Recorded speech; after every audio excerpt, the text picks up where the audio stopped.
Hi అండి అందరికీ. ఈరోజైతే సండే స్పెషల్ అయితే మా వారు చేశారు చికెన్ కర్రీ. 10 years బ్యాక్ వాళ్ళు రూమ్లో ఉన్నప్పుడు బ్యాచిలర్స్ చేసుకుంటారు కదా చికెన్, అలా చేశారనమాట. అంత బాగా వస్తుంది అనుకోలేదు నేను, బాగుందనమాట. చిటికలు చేసేసారు, జస్ట్ 15 minutesలో అయిపోయింది. నేను వీడియో తీసే ముందే మా వారైతే చికెన్ నీట్గా కడిగి అందులో అల్లం వెల్లుల్లి పేస్ట్, పసుపు, ఉప్పు, కారం కలిపేశారు. ఇంకా ఆనియన్స్ కూడా కట్ చేసి పెట్టుకున్నారనమాట. ఆనియన్స్, పచ్చిమిర్చి, ఇంక అంతేనండి. బ్యాచిలర్స్ కదా, చాలా సింపుల్గా ఫాస్ట్గా చేసేస్తారు. సో ఆ మెథడ్ అయితే నేను చూపిస్తున్నాను ఈరోజు. కడాయిలో అయితే ఆయిల్ పోసుకున్నారు, ఆయిల్ కూడా ఎక్కువేం పట్టలేదు. ఒక 1 kg చికెన్ అనమాట. అంతే, ఇంకా ఆయిల్ హీట్ అవ్వగానే ఆనియన్స్ ఫ్రై చేసుకోవాలట.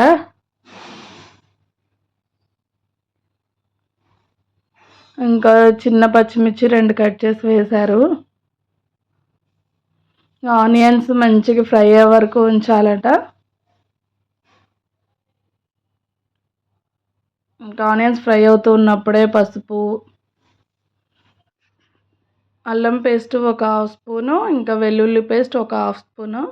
నేను వీడియో తీస్తుంటే చెప్పకుండా వేసేస్తూనే ఉన్నారు.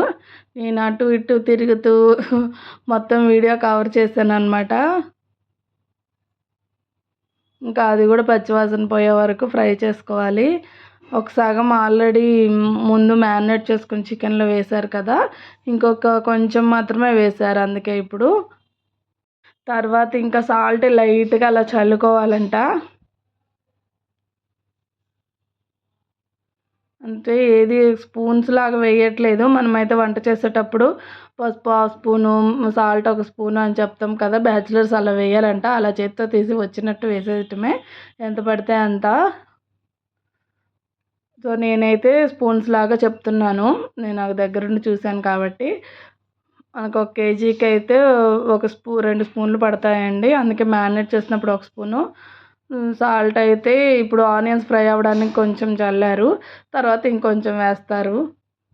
ఇంకా చికెన్ అయితే బాగా ఫ్రై అవ్వాలి. ఈయనకి బాగా ఫ్రై ఉంటేనే ఇష్టం అనమాట, పులుసు అంటే ఇష్టం ఉండదు. అందుకే ఫ్రై లాగా దగ్గరకు వచ్చేలాగా చేస్తున్నారు.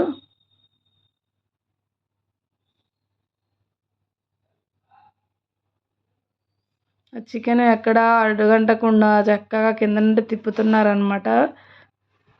ఇంకా ఫ్రై అవుతున్నప్పుడు మనం మ్యారినేట్ చేసుకున్న చికెన్ మిగిలింది ఉంటుంది కదా, కొంచెం గ్రేవీ లాంటిది, మసాలాది, అందులో కొంచెం వాటర్ పోసారు. ఎంత కొంచెమే, ఒక 1/2 గ్లాస్ కూడా ఉండవు. తర్వాత మూత పెట్టేసుకున్నారు. 90% అయితే ఉడికిపోయింది వెంటనే. అది బాగా లేతగా ఉన్నట్టుంది చికెను.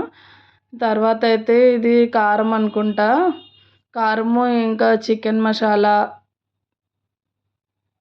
అంతా హాఫ్ వేస్తున్నారు. ఎందుకంటే 1 స్పూన్ మ్యారినేట్ చేసినప్పుడు వేశారు, ఇంకో స్పూన్ ఇప్పుడు వేశారనమాట.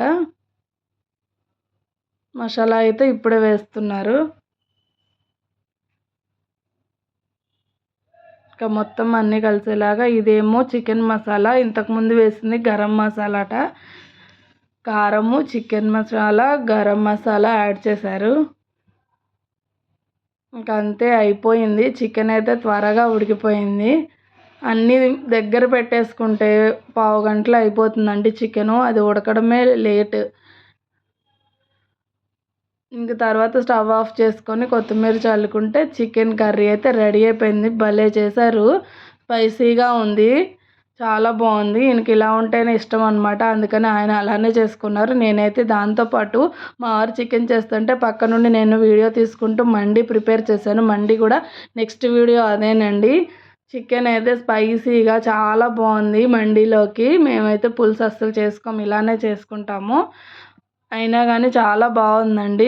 మండి అయితే పర్ఫెక్ట్గా వస్తుంది అనుకోలేదు, కానీ బాగా వచ్చింది. నేనైతే ఎన్నో వీడియోస్ చూసి చేశాను అనమాట. సో వీడియో నచ్చిందని అనుకుంటున్నాను. వీడియో నచ్చితే మన వీడియోని లైక్ చేయండి, ఛానల్ని సబ్స్క్రైబ్ చేయండి. అలాగే వీడియోని స్కిప్ చేయకుండా ఇప్పటివరకు చూసినందుకు చాలా థ్యాంక్స్ అండి. బాయ్.